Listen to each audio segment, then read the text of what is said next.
Welcome. I'm Shayla J. This is Chocolate Cake 101. Welcome to today's conversation. We are talking about 10 trauma bonds that Black people are healing from. First of all, happy Black History Month. And I do understand that next week is May. But first of all, I was busy during the whole month of February. And we celebrate Black 365 over here. So it just is what it is. This is the culture. If you are not a part of that culture and you are watching today's episode, welcome. I cannot stop anybody from watching this, and I don't want to. I don't care. Everyone's welcome in my world. The reason that I am specifically talking about this topic and specifically Black people is because this is a group of people who have been oppressed on the Western culture, who've been oppressed for the past hundreds of years. And I say the Western culture, but I really mean around the world, for the past couple hundred years. And as we move into this beautiful age of Aquarius, happy age of Aquarius, everybody. I'm an Aquarius. So as we move into the age of Aquarius, we are talking about these things. Truths are coming out.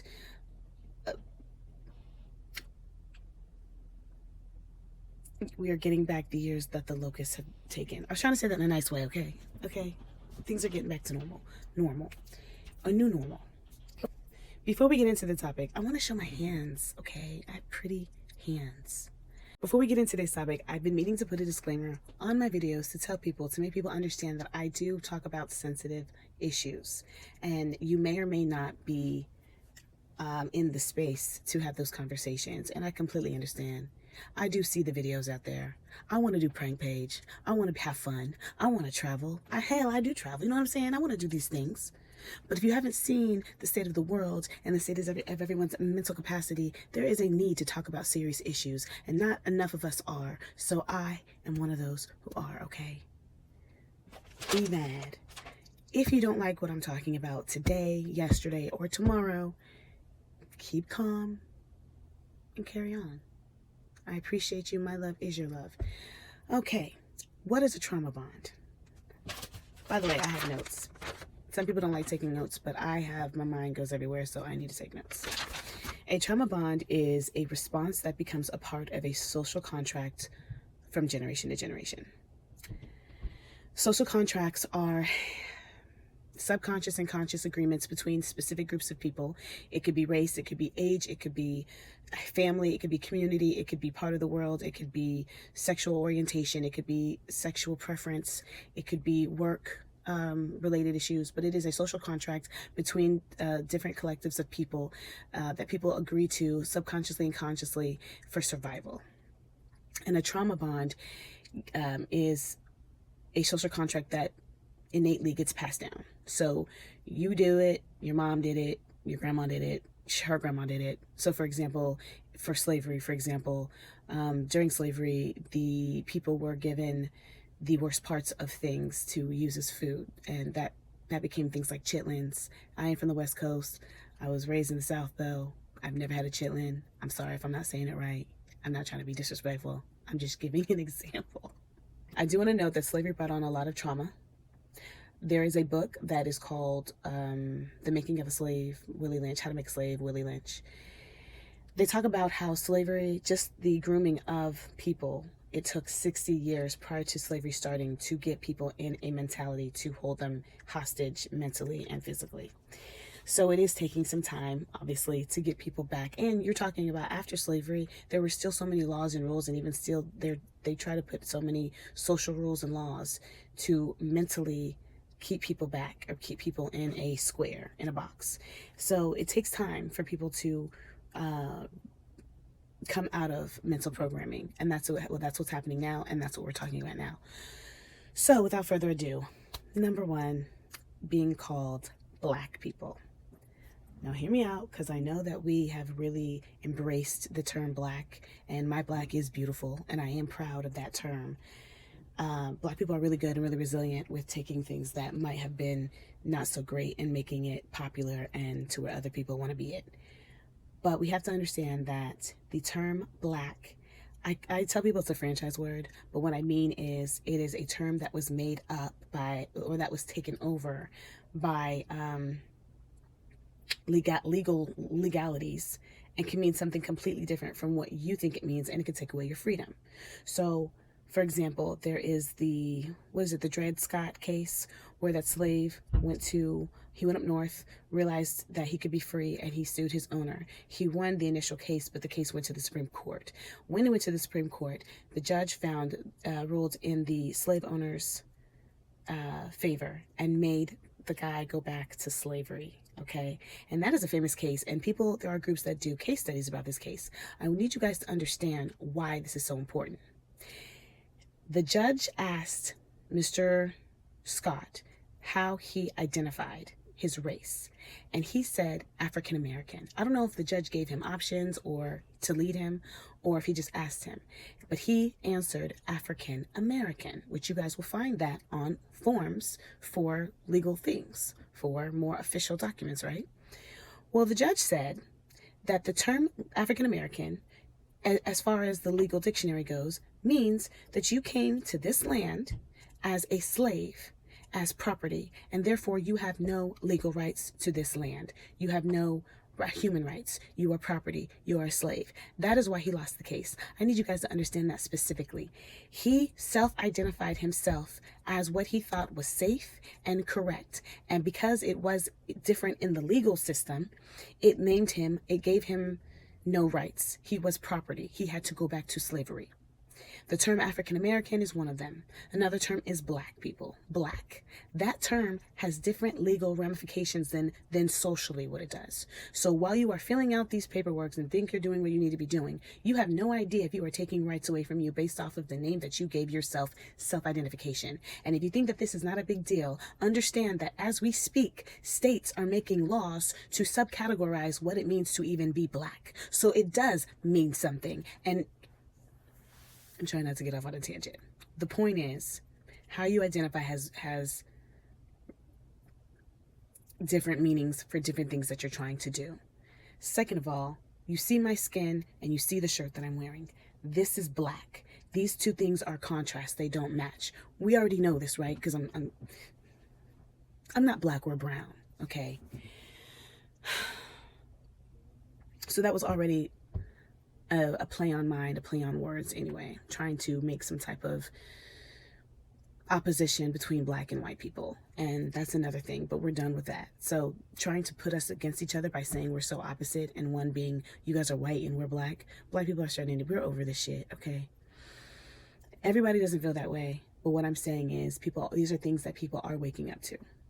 Okay. So that brings us to topic number 2, not understanding who we are and where we've come from. Now, it was taught to you in your free education school that people who look like me, melanated people, were brought here on slave ships from Africa. That is a byproduct of the Spanish Inquisition. The Spanish Inquisition is such an amazing, amazing study. You should really study it, and I will talk about it in the future, just not today. But basically, the conquistadors went around the world and they burnt knowledge, destroyed knowledge. They destroyed knowledge, libraries, books, artifacts, monuments, statues. So this goes back to where they were talking about, Nas was talking about Alexander the Great was shooting off the noses of the pyramids so that they couldn't see that they had wide noses that would help to identify what type of people they were. That was also done in Central America, where they were destroying the Aztecs and Mayans statues. A couple years ago, someone approached me saying that Mayans and Aztecs were not brown skin, and I'm not here to take anyone's culture away. However, I need you to understand that the Mayans and the Aztecs, who are in Central America, share the same culture and calendar system as the Ethiopians and Eritreans in Africa. So this goes back to that the mythical story of the Atlantis, and how it was a big, huge land mass between Africa and America. And when it was destroyed, depending on where you were on the island, you went to seek refuge to the nearest land. And that brought some people to Africa, and that brought some people to Central America, to the Americas. Either way, to this day, they still share the same calendar system. There's 32 calendar systems, and they share the same culture, a lot of the same different culture stuff. So they are the same people, okay? But that's another build. What people are starting to understand is that when Christopher Columbus came to this country, or this landmass, it was already an established world. There were already over 500 tribes here. They were able to make treaties with about 300 of those tribes, but they still were at war with at least 200 plus tribes. Then we fast forward to the U.S. Census. The first U.S. Census was back in the 1920s, where they realized in the South that melanated people were outnumbering owners. So obviously stories were changed, stories were switched up, because you guys, there's no way that you guys can be the majority, okay? You guys can't. So we're going to change it up on you. And the story was changed. So you learn in your books that we were just here on property and that we don't have rights here. There are so many different names for Black people before America was America. One of those names is the Nagas. Another one is the Moors. I actually identify with both of those groups just based off of what I do know about my heritage. Oh, wow. That brings me to another topic. Okay. Insert time. Another thing about being called Black, I think you guys have understood throughout time, the name for what people who look like me are called has changed. It's been nigger, nigga, naga, colored, negus, negro, and Black, African American. I like chocolate, to be honest with you. Sovereign, indigenous, there's so many different names. One name that Black people were called was Indian. That was a term that was used, I think, by Christopher Columbus himself. So what an Indian looks like has what people say Indians look like has changed through time. But every Black person you know can tell you, they'll say, oh, I have Indian in my family. And if you ask them, they can tell you what tribe. But if you ask a Black person where in Africa they came from, how many of them can tell you where they've come from? I can tell you kind of because of a genetic, because of something in my DNA that goes to a certain region. However, I don't know how many Black people know where they were from, where their family's from in Africa. But we all know what tribe of Indians we're from. So that goes back to the name changing and how things keep changing. What I'm saying is, if you put stories together, you can kind of find out what the truth is, regardless of how many books have been burned, even though the knowledge is still out there. So, that was an insert. Let me go back to what I was talking about.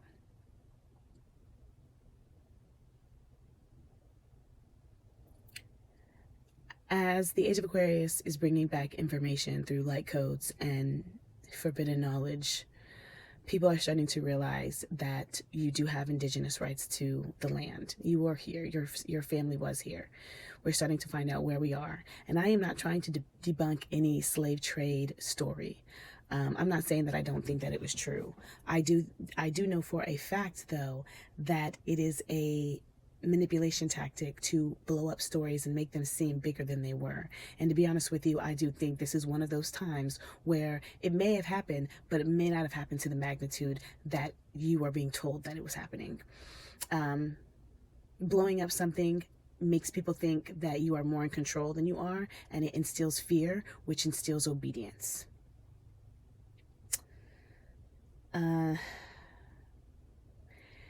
Black people aren't just understanding who they are from a geographical standpoint. We're also doing more research and understanding more chemistry, as well as melanin and what the effects of melanin do. So it's also from a spiritual standpoint that Black people are learning, that melanated people are learning who they are, and that is beautiful. So not knowing who we are and where we come from is really beautiful, because if you don't know who you are, you kind of don't stand on anything. You're a lost people. And it has been known, and Black people are teased by our African and other country brothers and sisters, making fun of us because we don't know who we are. That's over with because we're learning. Anyways, that's enough on that. Topic number 3, being angry about the things that have happened in the past and being afraid of growing. Like I said, I spent a lot of time in the South, and where I come from, when I moved here, I would notice that Black people had a hard time looking at white people in the eye. They kind of had this subservient type of attitude. They didn't like white people, but they didn't mess with them either. It was yes sir, no sir, and they stayed in their lane, and I hated that. You are allowed to be bright and beautiful and wonderful. And I think that was one of the things. I felt like my light was kind of dimmed, and I allowed that to happen because nobody was dimming my light but me because of what I was seeing around me. But We are now starting to, as a group, people are starting to travel. They're getting in the water to swim. They are learning new things. They are starting to feel like it is safe to come out of survival mode and explore. I think more older Black people are going to understand what I'm talking about, because after slavery, there was still so much going on where towns were still being destroyed. People were still being bullied, racially profiled, even still today, as you know, and that kept them in their corner. They didn't want to explore. They didn't want to do anything outside of surviving. That's over. That's over. We are coming into a space of our own where we realize that we do love the world, we do love people, we are safe, things are working out for us, and it's okay. So you'll see a lot of melanated people moving to different countries and having different expat communities, trying new things, trying new food, doing new things, starting businesses, thriving. Let's just put it that way.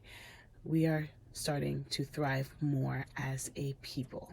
And by the way, you don't have to do what everyone else does. You don't have to move as your people move. I'm just saying, as a whole, I am seeing more Black people thrive instead of staying in their lane and staying home and being afraid of the water, which is, I'm sorry, I love the water, so it's just so ridiculous, but I do understand where these things came from.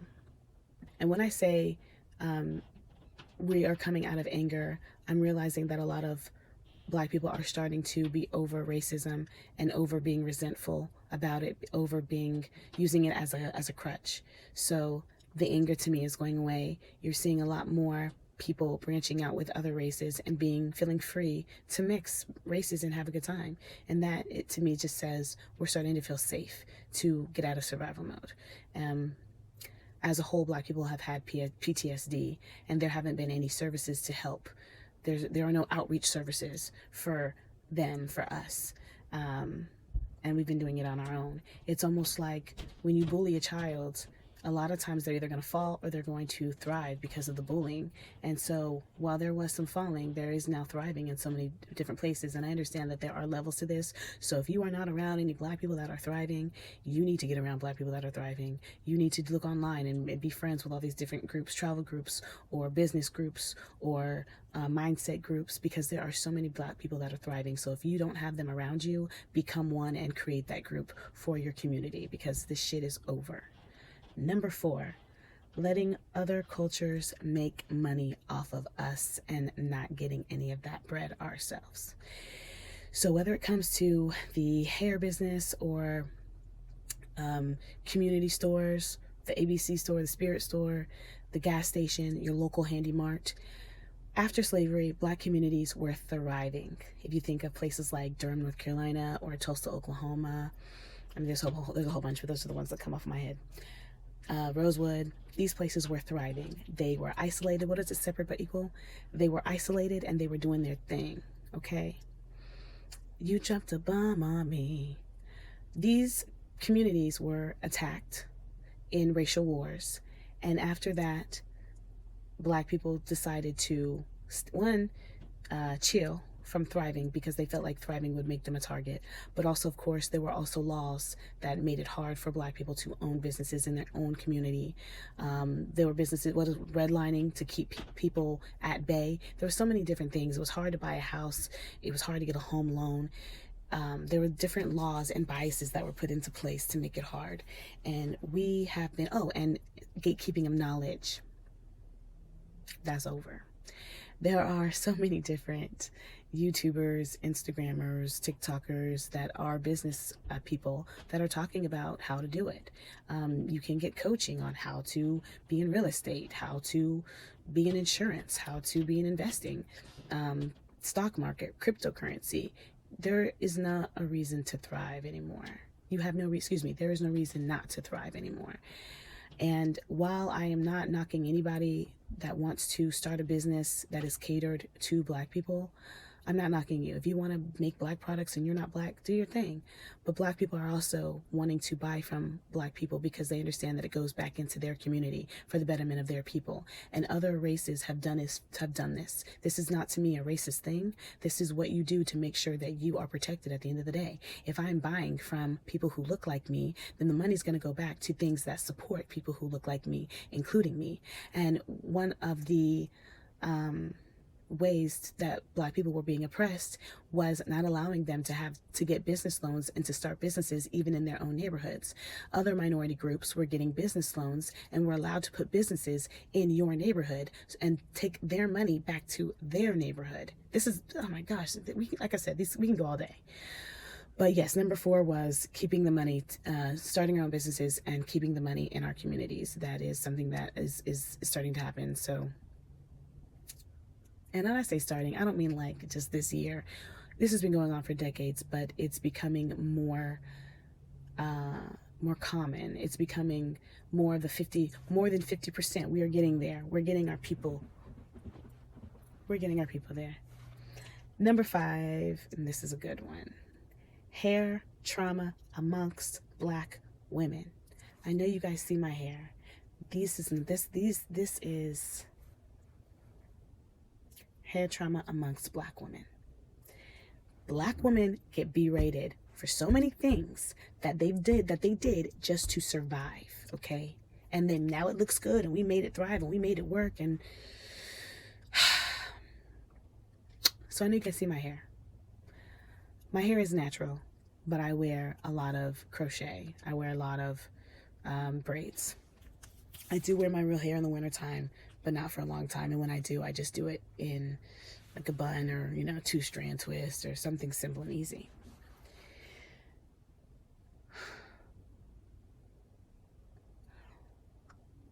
I'm trying to think because I'm going to keep this short, but there's so much I want to say about this topic. I'm not a fan of wigs. You'll see me wear one every now and then, but I'm not a fan of wigs because putting glue on your scalp like that is not cool. How do I start with this topic? When it comes to women, Black women and their hair, during slavery and after slavery, there were laws in certain places that prevented Black women from wearing their hair. I think people even realize that even in still today's time, there's so much discrimination with what Black people do with their hair. And you guys think that they're being racist, but what you don't know, what you don't understand is, that theory that our hair is dead? Well, all people aren't the same, and all people's hair aren't the same. Your hair is not dead. You are melanated. Your hair is not dead. I don't care what anybody says. You know your hair is not dead because when you go outside in that humidity, your hair goes like, psh, or when it gets wet, it goes like, psh. That is an indication that your hair is very much alive. And if you look, you can see bushes and trees that look just like your hair. Your hair is a part of nature. They say that your hair is an antenna receptor and works with the sun and it works with the grids. I have not done that much research with hair. I just know that the more people outside of you fuss about something, it's because they know your greatness before you do. So all these discrimination that Black people face with their hair, it's because your hair is amazing. Through the years, through the decades of Black women covering their hair up, then getting relaxers so that their hair is straight, so it looks like other cultures' hair so that it's not as intimidating. There are chemicals in the wigs and the wig glue. There are chemicals that are placed in these products that, by the way, didn't come from us and we were not educated on how to take care of our hair. But there are chemicals that are placed in these things that through time has messed up our scalp and our hair and even our body. People are finding out that a lot of these things cause cancer. Black women even tease themselves about things like alopecia or balding or the hairline is receding. And I think it's really sad because you didn't do this to you. This was, take responsibility. But what you did was because you were trying to be a part of a social contract and just trying to fit in and survive. And you did not realize that there were so many chemicals that was going to mess your hair up. I would say that there are so many women, more than you think, in their 30s, 40s, 50s with bald spots, or bad hair, I don't want to say bad hair because there's no such thing as bad hair. Even though you were told your hair was bad. Your hair's not bad, your hair is living. But I am concerned to think about what's going to happen in the next 10, 20 years with these girls, these young, beautiful women who are wearing glue on their hair, chemical glue. What's going to happen to your brain? Because it's going right to your brain. What's going to happen to your hair in 10, 20 years? What these lawsuits, class action suits are going to be on, what the commercial's going to say, right? So a lot of Black women have chosen to go natural and don't wear fake hair at all because even the fake hair has chemicals in it and you don't know how it's being handled and what's happening before it gets to you. Me, as well as a lot of other people, a lot of other women, we do soak our hair in vinegar, we bless it, we sage it, we palo santo, the hair. Can you tell it's been a while since I've been out of my own community? We bless it, we talk to it, we let it know that whatever's happened to it, it's with us now. But still, it is time for us to take care of our own hair. And I do have beautiful hair, and a lot of women who wear fake hair have beautiful hair. We're not wearing the hair so much because we're ashamed. We're wearing the hair because we're used to wearing the hair, and it's so much easier to wear the hair than to do your own hair, especially when you flat iron your hair, and then 5 minutes later, as soon as you walk outside, that bitch puffs back up. And I have very thick hair. Damn.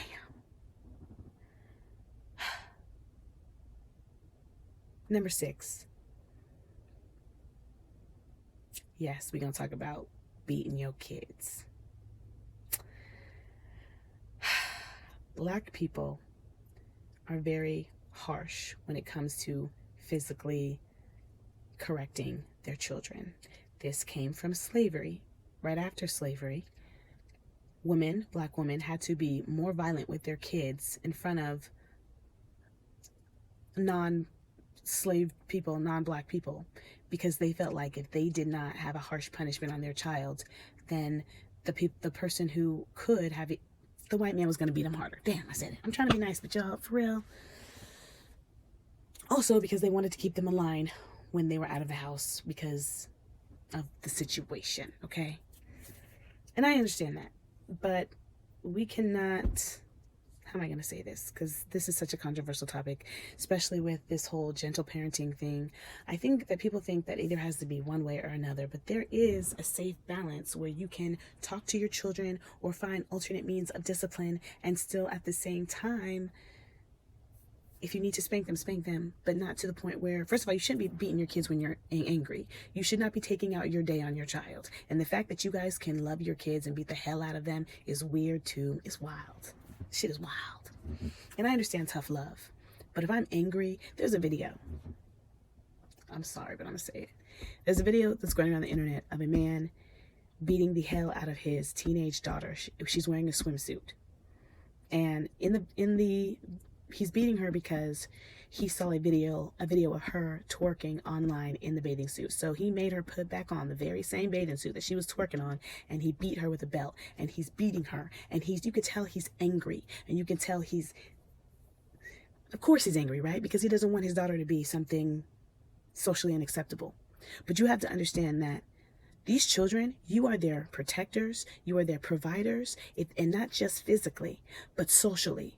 If there is a behavior that your child is doing, you're not going to always be around, especially in today's time where you have to go to work. And that whole masculine, feminine energy where they made the women leave the house and now the kids are being raised by the TV and their friends, that's a whole nother video.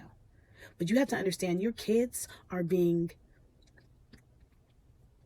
I don't want to say attacked, but I do want to say your kids are being focused on so that they can do things later with them, take away some of their freedoms later.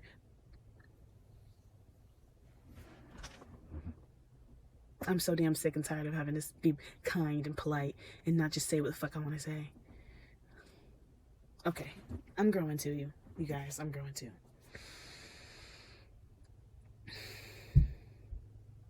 Let me say it like this. And I use her as an example so much. When you see this, you know who you are. I love you so much, and I thank you. I'm not against you at all. I just know that through our experiences, I get so many stories. One of my friends, who is not black, but she has black children, her twin boys who were 11 or 12 at the time, she has them going around the house doing all these home improvement projects, and they're big projects they take a lot of money and wood and supplies and learning. So she's got these preteen boys doing these big man jobs, and unfortunately their father is not around to help with these projects. So her son was using the drill and he used it wrong, and she was afraid that he broke it, so she's yelling at him saying that this is going to come out of his allowance, and now he's pissed and he goes upstairs and he's crying and whatever. And I love her for it. She looked at me and she asked me if she was wrong, and I said yeah. And she said why? And I was telling her, you're so awesome to have your kids doing these things because these are talents that they'll be able to make money off of very soon, and they've done it from a young age, but they don't have anybody to teach them except you. So if you're not teaching them how to use the tool and they break it, That's not on them. That's on you. Not because you didn't do your job. You have so many hats. So there are things that you are going to forget, and that's okay. But to yell and to scream and to make him insecure about what he's going to do, if you give somebody a new trade, a new skill, and you yell at them for messing up, they're going to feel, and they don't know what they don't know. He didn't know what he didn't know. And he's going to feel insecure about moving forward. And all you're really doing is causing a divide. He's not going to want to help because he doesn't know what he might break and what would be yelled at him for and what will come out of his allowance. And you're creating someone who's insecure. But if you want strong children, you have to teach them that it is okay to mess up. And if you want your daughter to not be online twerking, you can't be her enemy. You have to be to me, it would have been a really good opportunity for him to realize that her twerking online was his fault when she was younger, instilling in her better values, showing her better ways. Who was he watching twerk online? You know what I'm saying? Not having all this showing on TV, not having all of it on the phone, giving her limited access to a world that you don't want to be in. If you don't want your kids doing it, you shouldn't do it. I have friends who don't want their kids smoking weed, and they're smoking weed right in front of their kids. I don't know if I should be saying all this stuff. Let me say that again. I have friends that are smoking, and they don't want their kids smoking, but they're, don't smoke. You know what I'm saying? Well, set a better example. So now when the kid's old enough to do what they need to do, you're beating their ass for what you didn't do when they were younger. This would have been a good opportunity for dad to be an advocate for his daughter and show her how men don't value women like that. And maybe beat her up a little bit, but not to the point where you're worn out because you're fighting her like she's a man. And then putting it on the internet in the same swimsuit. You know what I'm saying? Like you humiliated her. You created another divide. I'm not trying to I'm not trying to have this whole discussion on that. I'm just saying there are different ways to discipline your children. If you are disciplining your children physically in a way that hurts them long term, they're going to have trust issues with you and with other people. You're creating other problems. I have another friend, I don't know this gentleman, and no one will know I'm talking about this person, but I have another friend who talks about someone who his dad beat him so bad one time that it messed up his testicles, and now he only has one. You should not be angry when you're beating your kids. When you're teaching them, it should be from a place of love and compassion and wanting them to do better in the world, not trying to prove a point or get your frustration out on their body. That's all I'm going to say about this at this time. And like I said, I'm not an advocate. I'm not against you doing what you need to do, but you're here to protect your child. So you got to watch how much harm you actually put on them.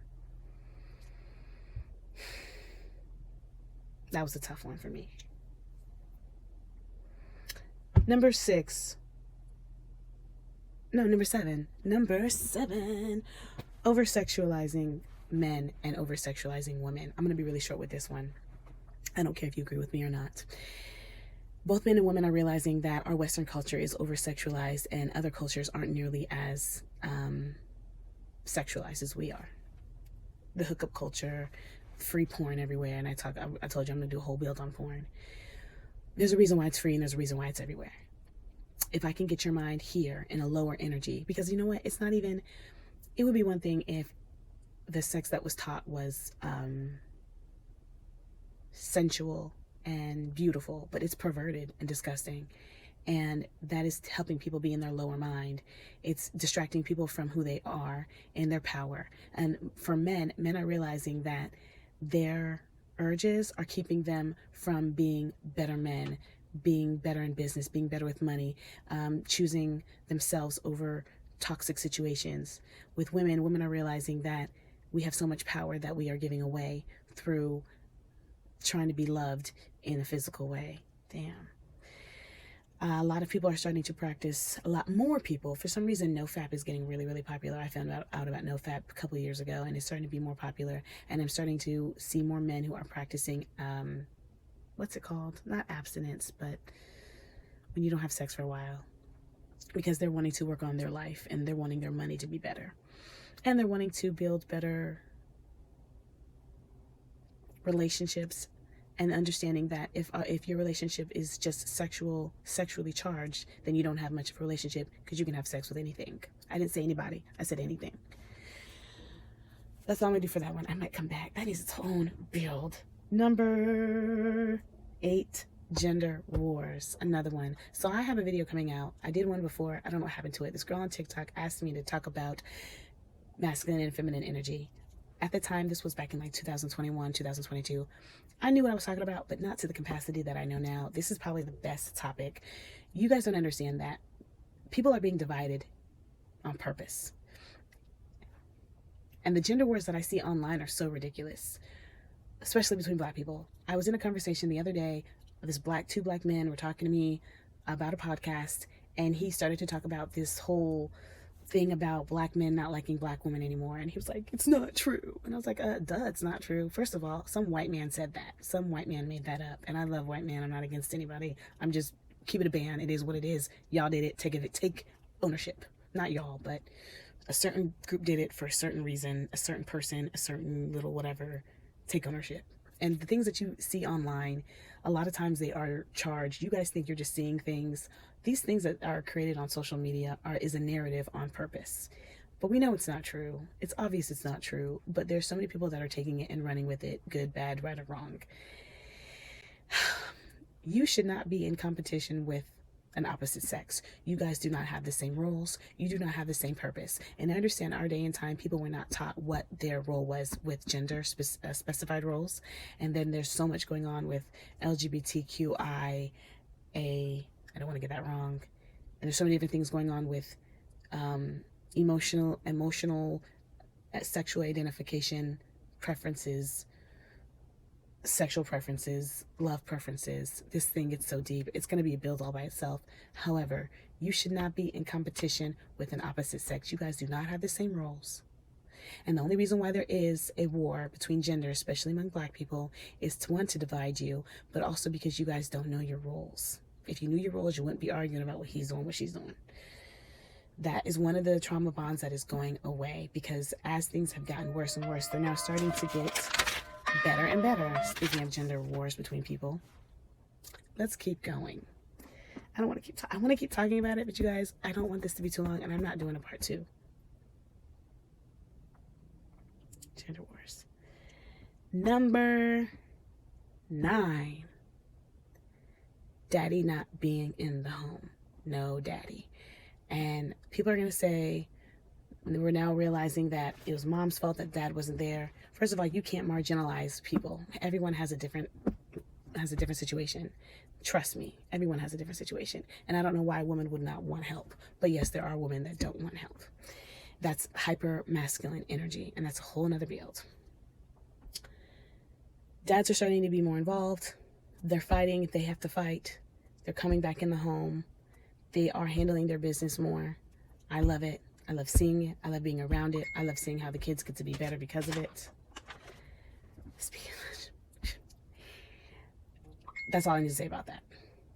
So we are breaking that whole curse of dads not being around. Thank you, men. Thank you, women. Thank you, children. And children get to be better for it, by the way. And if you are in that type of situation, you need to do whatever you need to do to not be in that situation, to be there for your child. You don't have to be in a relationship with the other party. However, you should not be putting competition or jealousy or arguing or drama when it comes to raising your children, because as you can see, the children are the ones that suffer. And I'm not saying that, I understand that there are situations where emotionally things are bad, but at the end of the day, you got to get yourself together so that the people after you, the people that you care for, can be in a better place. Don't put your emotional trauma onto your children. And number 10, Jesus, we made it. Another thing that, again, you might not agree with me, but this 50-50 thing. This 50-50 thing, I'm not saying that people don't need help and that people shouldn't help financially, but what I need you guys to understand is this 50-50 thing when it comes to splitting the household financial responsibilities is another narrative that we didn't make up, that is saying that Black men are weak and cannot take care of the house. Other cultures don't have this problem. And as the economy becomes whatever it's becoming, there are people that are going to thrive because they're going to ride the wave, and there are going to be people that are going to fail because they're going to stay stuck in what they want to do. But because of the other things that we're ending, such as not knowing who we are and not getting into business, things like that, this is also ending, because as people get more money, they're getting out of survival mode, and they're understanding that they can thrive and that they can take care of their families, man or woman. However, my parents have been married for 43 years. Oops, 42 years. 42 years as of May 1st. I've never heard of this whole 50-50 thing. Not that their business was their business. Their business was their business.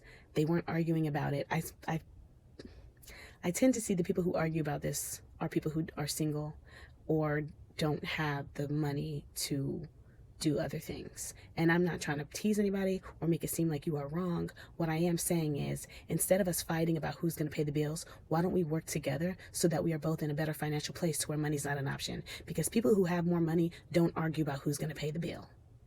That should be the argument, is how are we going to get out of this shit so it's not even a problem. And if you are, yes, lots of relationships end because of financial means. Trust me, I know. But I don't think there should be a divide and a fight about it. I think there should be a coming together and a plan of how we're going to get out of this. Women can help empower. You can help temporarily, but you can help empower your man. You can help financially. But if we're both making money, or if everyone's making money, or if he's making enough money, or if she's making enough money, you see what I'm saying? It shouldn't be an argument. It shouldn't be a thing. So I'm not saying that women can sit back and do nothing, or women can be at home, even though that's a whole other topic. Good, bad, right, or wrong. It's going to be different for everyone. But what I'm saying is, we're getting out of that being an argument, because more and more people are realizing that the argument isn't who's going to pay the bills. The argument is, how are we going to get to a place where we're not in survival mode for why the bills aren't being paid, or letting that take away our love for each other, because that's a survival issue. That's a broke people problem. That is my list. There are way more than 10 traumas that Black people are coming out of, but that is just a short list. Like I said, each of these topics can be their own build. The things that I didn't go further into, it's because my video is already long enough. And I can do, like I said, personal builds. Thank you for listening. I'm sure you're going to put your own 2 cents in the comments, and that is beautiful, right? Do that. We can talk about it more. I'm sure we will. And I will be talking about more things Black or melanated. My name is Shayla Jade. This is Chocolate Cake 101. Please be sure to like, share, comment, subscribe, email, hashtag, screen record, screenshot, argue. My love is your love. Thank you for joining in on today's conversation. Peace.